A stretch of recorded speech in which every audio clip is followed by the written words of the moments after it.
Halo teman-teman, jumpa lagi bersama saya Baidawi Digital Baidawi Gadget. Di tangan saya sudah ada HP second dengan spek paling nanggung kalau menurut saya, apalagi harganya di awal rilis dia angka 3 jutaan gitu ya. Ini adalah HP Vivo V40 LED series V yang nanggung banget menurut saya. Ya mungkin karena ada embel-embel LED-nya gitu ya teman-teman. Tapi HP ini memiliki satu kelebihan yang menurut saya cukup unik dan banyak banget bikin HP ini dilirik oleh para usernya adalah pada bagian desainnya teman-teman. Desainnya emang secakep itu. Seandainya HP ini diberikan spek yang lebih gahar lagi, ini masih oke banget sih menurut saya. Kalian pasti tahu lah ya untuk spesifikasinya, jadi nggak perlu saya bahas detail untuk spek-spek dari HP ini.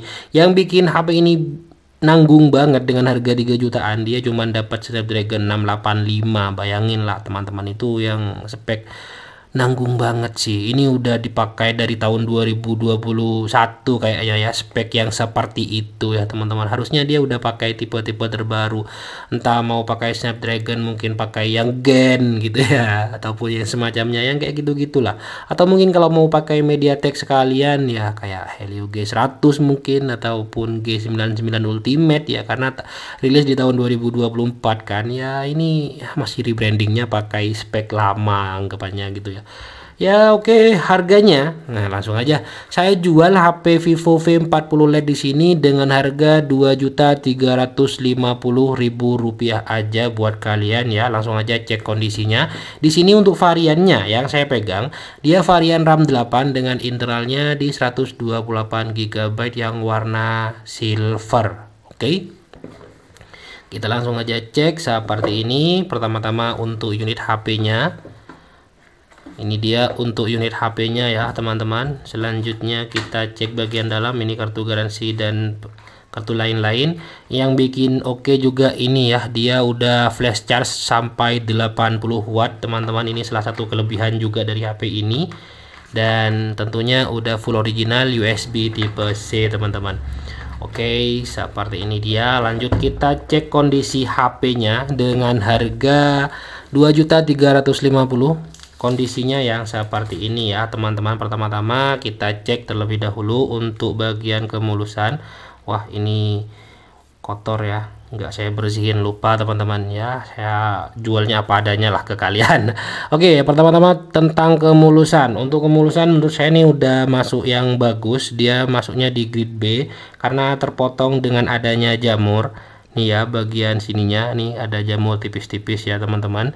Bagian sini ini masih lepas ya teman-teman. Dan untuk bagian samping juga sama, ini bekas case aja, nggak ada bekas jatuh dan juga nggak ada bekas lain-lain. Ini hanya bekas silikon aja yang jadinya ngejamur ya. Apalagi bagian samping ini kan ngechrome, jadi udah kelihatan banget yang kayak gini ya teman-teman. Jadi untuk hal lain tentang kemulusan saya bilang di grade B ya. Anggaplah di 95% karena kepotong adanya jamur-jamur ini.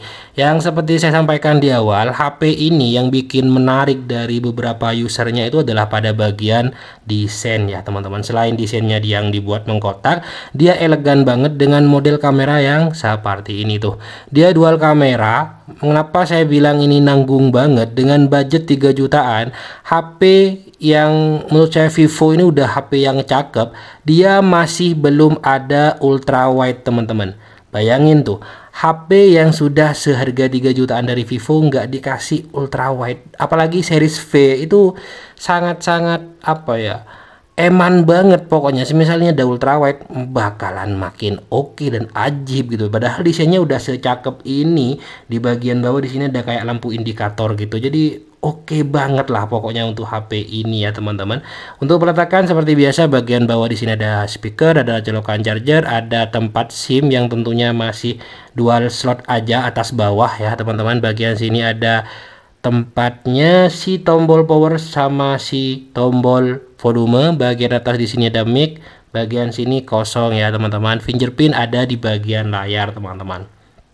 Sebenarnya spesifikasi di HP ini untuk harga 3 jutaan itu udah mantap, tapi ada beberapa hal yang kerasanya itu cukup kurang ya teman-teman. Kurang menurut saya gitu ya.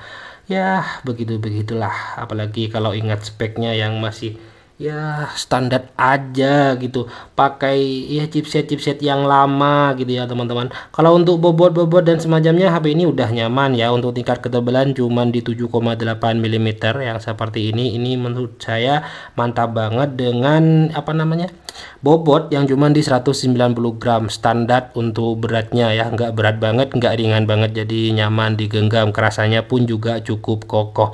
Kemudian selanjutnya kita lanjut pada bagian layar. Untuk layar HP ini udah cakep ya, harga 3 jutaan dari HP Vivo dapat layar yang udah didesain punch hole seperti ini, dan dia dapat layar yang udah AMOLED. Ini menurut saya udah cakep. Jadi secara desain dan juga bentukan lainnya ini HP udah nyaman menurut saya. Selain desainnya cakep, desain lain-lainnya udah oke. Cuman ada beberapa fitur yang hitungannya itu terasa kurang banget dari HP series Vivo, maksudnya Vivo series V gitu ya, maksudnya begitu ya teman-teman. Ada yang sesuatu yang kurang aja gitu ya. Kemudian selanjutnya kita coba cek layarnya, smooth, oke, seperti ini dia, aman ya, nggak ada flek putih, nggak ada area yang menguning ataupun shadow, aman dari HP ini.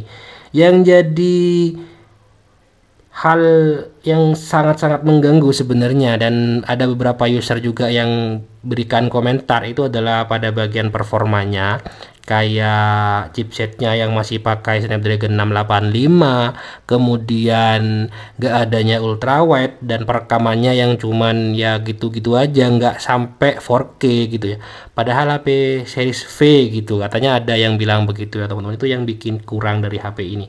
Oke, kita lanjut pada bagian tentang ponsel. Untuk update-nya kita coba lihat, kira-kira udah dapat versi Android-nya udah yang terbaru ya. Di sini PhantomOS-nya udah 15, RAM 8+8, Snapdragon 685. Ini yang bikin kurang gitu ya. Kurang banget gitu ya teman-teman. Ya kerasa ini kayak spek-spek lama banget gitu ya. Kemudian versi Android-nya udah versi Android 15, RAM-nya internal 128 GB dengan baterai 5000 mAh.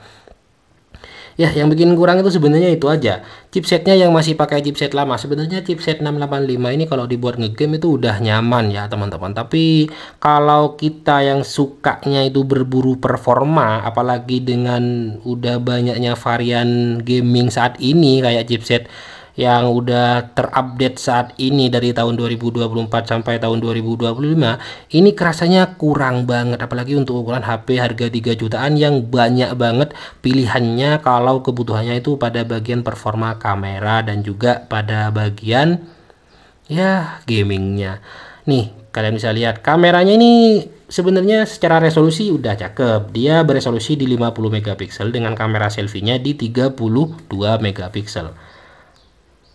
Secara foto-foto ini udah bening ya, menurut saya udah bening dan mantap ya teman-teman. Cuman nih yang bikin kurang itu adalah satu, dia nggak ada fitur apa namanya, nggak ada fitur ultrawide untuk bagian fotonya. Dia nggak punya ultrawide untuk HP harga 3 jutaan. Kemudian dia untuk perekaman mentoknya cuma di 1080 di 30 fps untuk ukuran HP series V dari Vivo ya.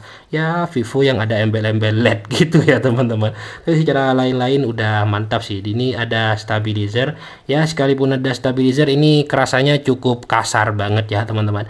Mending kasih 1080 dengan 60 fps ketimbang stabilizer. Udah nggak ada stabilizer gak masalah, yang penting ada ya 60 fps gitu ya teman-teman. Itu udah mending pokoknya yang kayak gitu-gitu. Jadi kebutuhan kalian semisal cari HP dengan kebutuhan rekaman ataupun gaming yang berat banget, Vivo V40 Lite ini bukan rekomendasi yang oke menurut saya. Tapi kalau kalian kebutuhannya itu performa harian biasa kayak buat kerja, kemudian ya mungkin yang kerja online kayak ojol, kemudian kerja-kerja lainnya, ini udah oke sih. RAM-nya udah besar, RAM 8, extended RAM-nya 8 juga, memorinya itu 128 GB yang saya pegang dengan harga 2.350.000, dan ada varian paling tingginya itu di RAM 8 dengan internalnya di 256 GB. Jadi kalian tinggal pilih aja sesuai kebutuhan kalian.